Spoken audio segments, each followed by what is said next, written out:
Hello मित्रांनो, नमस्कार.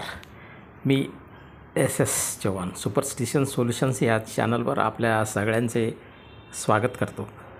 लहानपणापासून आतापर्यंत आपल्यावर जे जे संस्कार झालेले असतात त्यानुसार आपण विचार करत असतो आणि वागतसुद्धा असतो. लहानपणात आपल्या घरच्या लोकांनी, ज्येष्ठ नागरिकांनी आपल्याला ज्या ज्या कथा, कहाण्या, गोष्टी सांगितलेल्या आहे, काही दाखवलं आहे, त्या गोष्टी आपल्या डोक्यामध्ये सेव्ह झालेल्या आहे. बंजारा समाजाचे आराध्य दैवत संत सेवालाल महाराज यांनी कठीण परिश्रम केले, समाजाला योग्य मार्गदर्शन केले आणि त्यांचा आदर्श बंजारा समाजातील लोकांनी घ्यायला पाहिजे असं सगळ्यांचं म्हणणं आहे.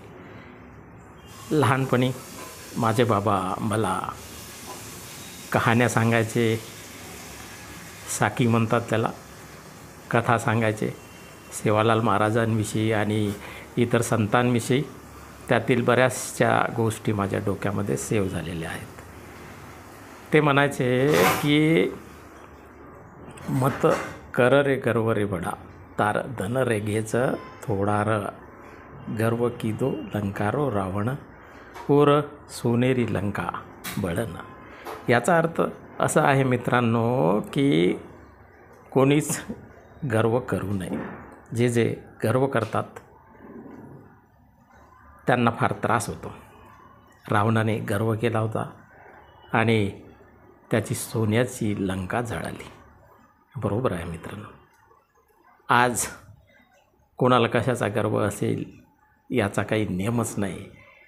कोणाला आपल्या सौंदर्याचा गर्व असतो, कोणाला पैशाचा गर्व असतो, कोणाला नोकरीचा गर्व असतो, कोणाला वंशाचा असतो, धर्माचा असतो, जातीचा असतो. कशाचा गर्व निर्माण होईल याचा काही नेम नाही. पण एक गोष्ट लक्षात ठेवली पाहिजे की गर्व कोणीही करू नये. कोणी मोठा नाही, कोणी लहान नाही. पुढची गोष्ट म्हणजेच संत सेवालाल महाराज असे सांगून गेले की वैज्ञानिक दृष्टिकोनाचा विकास झाल्याशिवाय समाजाचा विकास होणार नाही आणि देशाचाही विकास होणार नाही. कोणी कितीही मोठा माणूस असेल, त्यांनी काहीही सांगितलं तरी तसंच्या तसं ऐकू नये. म्हणूनच ते म्हणायचे, जाणजो छाणजो और बादच मानजो. किती मोठा वैज्ञानिक दृष्टिकोन आहे हा. म्हणजे आधी पहा, निरीक्षण करा, योग्य वाटेल तरच घ्या. याचा अर्थ असा की काही काल्पनिक गोष्टी असतात, भूत भानामती, जादूटोणा, याचं अस्तित्वच नसते, आत्म्याचंही अस्तित्व नसते. चमत्कार कोणीही करू शकत नाही. कोणी जर म्हणत असेल तर ते मानण्याची काहीही गरज नाही. संत सेवालाल महाराज म्हणायचे की समाजामध्ये समानता आली पाहिजे, शिक्षणाला महत्त्व देण्यात आलं पाहिजे.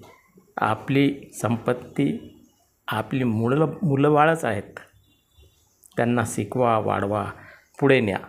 त्याचबरोबर नशाबंदी यालाही आळा घातला पाहिजे. समाजाने अंधश्रद्धा सोडली पाहिजे. बंजारा समाजाने प्रगती केली पाहिजे आणि पुढं गेला पाहिजे तो समाज. आज बऱ्याच प्रमाणामध्ये आपल्या बंजारा समाजातील युवक शिकत आहेत, पुढे जात आहेत आणि समाजासाठी काहीतरी करत आहेत. ही आनंदाची गोष्ट आहे. परंतु अजूनही प्रगती आवश्यक आहे. आज समाजामध्ये सामाजिक परिस्थिती पाहिली तर असं आढळून येते की अनावश्यक कर्मकांड घुसलेलं आहे आमच्या समाजामध्ये, विशेषतः स्त्रियांमध्ये. स्त्रिया अंधश्रद्धेच्या वाहक असतात. ज्या तर्कशील असतील, ज्यांच्यामध्ये वैज्ञानिक दृष्टिकोन असेल, त्यांचं स्वागत केलं पाहिजे. परंतु इतर धर्मातील जी अनावश्यक कर्मकांड आहे, अंधश्रद्धा आहे, त्याला बळी पडणाऱ्या अनेक महिला आहेत. याचंच उदाहरण म्हणजेच एक वटसावित्रीचं घेऊ आपण. वटसावित्रीच्या वेळेस वडाच्या झाडाला पांढरा धागा गुंडाळतात स्त्रिया. आजकाल बंजारा समाजातील स्त्रियाही जातात, झाडाला धागा गुंडाळतात आणि म्हणतात की जन्मोजन्मी हाच पती मिळावा. बेवडा मारकुटा असला तरी चालेल. यामधील विनोदाचा भाग वेगळा करूया. कारण की वटसावित्री म्हणजे काय, पूर्वीच्या काळामध्ये सत्यवान याचा मृत्यू झाला. सावित्री तिथे गेली आणि तिने यमराजाला प्रतिज्ञा केली आणि सत्यवानाचे जीव त्यांनी परत दिले वडाच्या झाडाखाली. तो जिवंत झाला. ही एक कथा आहे, परंतु हे खरं आहे का? नाही, काल्पनिक गोष्टी आहेत त्याच्यातल्या. यावर विश्वास ठेवू नये. अशा काल्पनिक गोष्टीमध्ये बंजारा समाजातील स्त्रियांनी आपलं नेटवर्क बिझी करू नये. बंजारा समाजामध्ये अनेक सण उत्सव साजरे करण्यात येतात. आताच तीज हा उत्सव साजरा करण्यात आला. पोळा, दिवाळी, दसरा असे अनेक उत्सव आहेत, ते साजरे केले पाहिजे. आणि ज्या ज्या उत्सवामधून आम्हाला ज्ञान मिळते, आनंद मिळतो, तो घेण्याचा प्रयत्न केला पाहिजे. स्त्रियांनी आपल्या अंगात कधीही देवी देवता आणू नये. कारण की देवी देवता कोणाच्याच अंगामध्ये येत नसते. जप केल्याने, 16 शुक्रवार धरल्याने मुलं बाळंही होत नसतात. याकडे पण लक्ष दिलं पाहिजे. बंजारा समाजामधील जे भजनी मंडळी आहेत, विविध प्रसंगी ते भजनं वगैरे म्हणतात, तर त्यामधूनही अनेकदा असं आढळून आलेलं आहे मला की त्या काल्पनिक गोष्टी करतात बऱ्याचशा.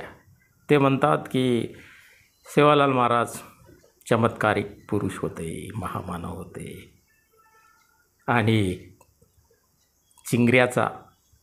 चिंगरी बनवलं त्यांनी, म्हणजे माणसाचा बाई बनवलं चमत्काराने.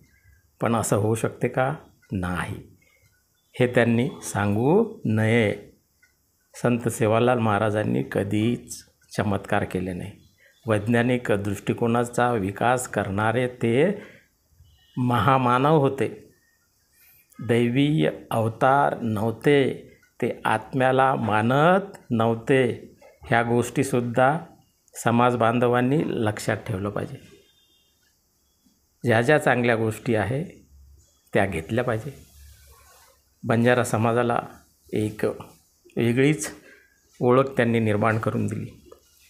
म्हणून बंजारा समाजामध्ये अनेक संघटना आहेत, ते कार्य करतात गोर बोलीसाठी. म्हणजे भाषा, बंजारा समाजाची गोरमाटी भाषा असते.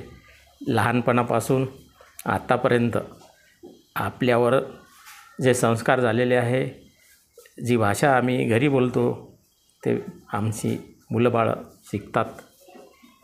पण काही ठिकाणी असं आढळून येते की बऱ्याचशा आजकालच्या पिढीला गोरमाटी भाषा बरोबर येत नाही.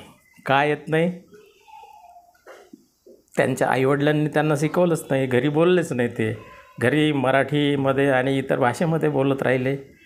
बाकीच्या भाषेमध्ये बोलू नका असं मला म्हणायचं नाही, पण मराठी, हिंदी, इंग्रजी त्यांना तर बाहेरही येते, शाळेत येते, समाजात येते, मित्रांकडून ते शिकतात.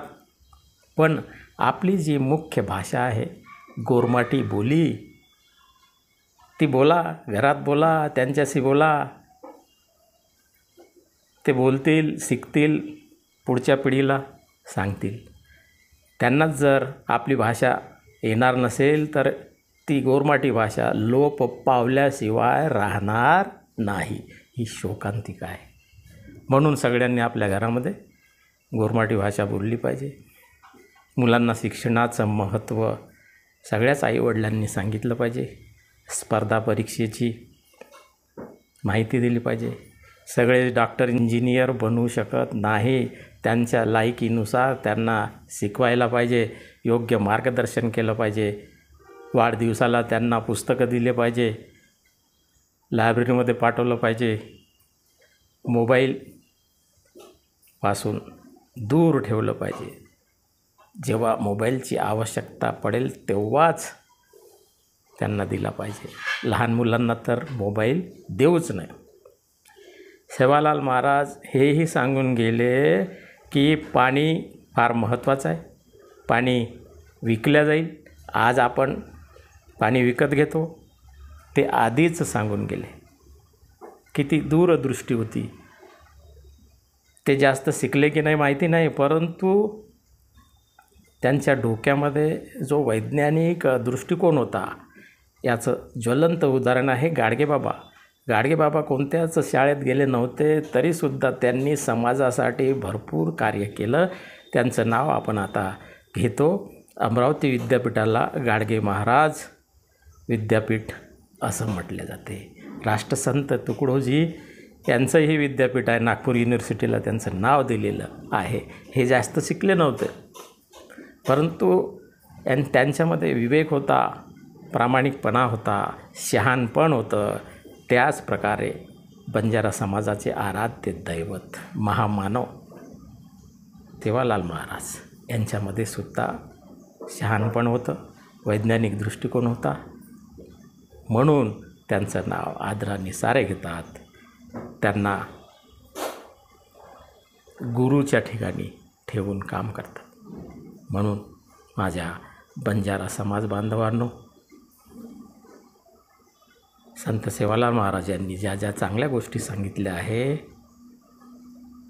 त्या मार्गावर आम्ही चालण्याचा प्रयत्न केला पाहिजे. तेव्हाच आमच्या समाजाचा विकास होईल. आणि हो, अजूनही तुम्ही जर माझ्या चॅनलला सबस्क्राईब केलं नसेल तर कृपया सबस्क्राईब करा. पैसा लागत नाही त्याला. व्हिडिओ आवडल्यास लाईक करा, शेअर करा आणि वैज्ञानिक दृष्टिकोनाचा विकास करा. अंधश्रद्धा सोडा आणि देशाला महान बनवा. धन्यवाद.